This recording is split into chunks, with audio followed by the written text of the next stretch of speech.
Tonight in Antigo, a weather warning committee made some progress in working to bring weather warning sirens back to the city.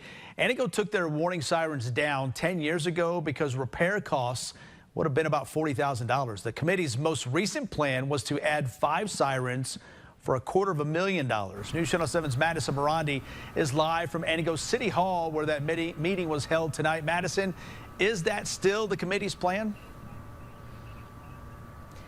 Dale, the committee brought up a new plan tonight to add 3 sirens instead of 5 for about $90,000 cheaper. Members also shared where exactly they are hoping to get funding from.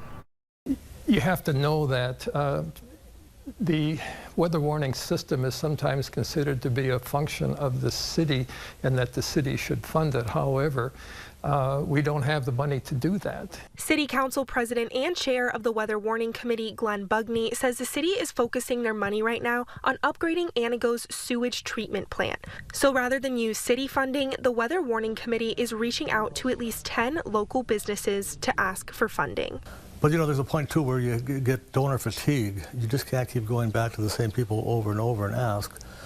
But because this will benefit the entire city, we're hoping that people will be willing and anxious to participate, because it will be for everybody. They've started asking local businesses for a one-time donation of $1,000 or $21,000 over the course of 3 years. They're also hoping the city will help them apply for grants. Their new idea of solar-powered sirens would also cost about $138,000. Before, they were expecting to need to raise $225,000.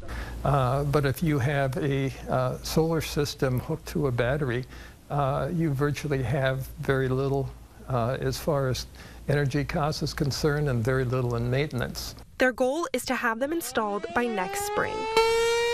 It's something I believe in, and something I think all of us believe in, and something we can get done. Good. Thank you. The committee also decided to have Antigo residents fill out paper surveys asking if they're interested in having warning sirens. They say they're doing this to have data to back up their efforts. They plan to place these in Antigo public areas like libraries or the senior center. They hope to have those out by September 1st. The committee's next meeting is August 25th. Live in Antigo, Madison Morandi, News Channel 7.